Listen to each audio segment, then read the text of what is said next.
How to enable two-factor authentication on Binance. Hi everyone, this is Kate and welcome back to another video. And on this video, we will learn how we can enable two-factor authentication on Binance. So without further delay, let's get started with this video. First of all, make sure that you have installed the Authenticator application in a mobile device. If not, open a Play Store and install Google Authenticator. Once the Authenticator is installed, now you have to open up Binance in your device.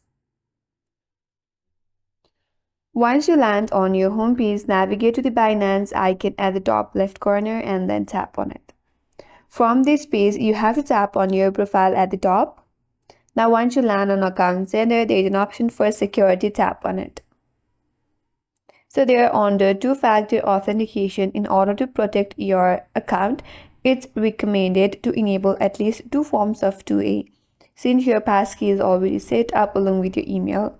Now if you want to enable two-factor authentication, here you can select Authenticator App and here tap on enable. After that, you will see a key in your interface. You have to copy that key. Once you have copied that key, now you have to open up Google Authenticator, and under Google Authenticator, tap on the plus icon at the bottom right corner.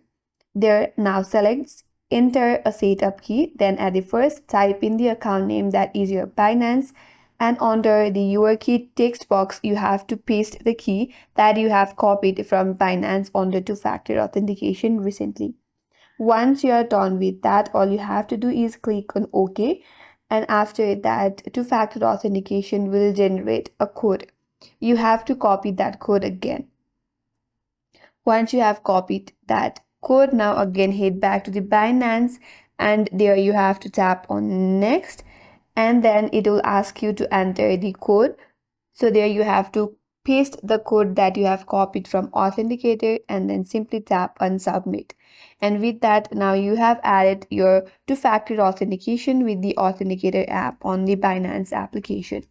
And that's all for today's video. Hope this video was helpful. And if you're new to our channel, consider subscribing. Thanks for watching and stay tuned for more videos.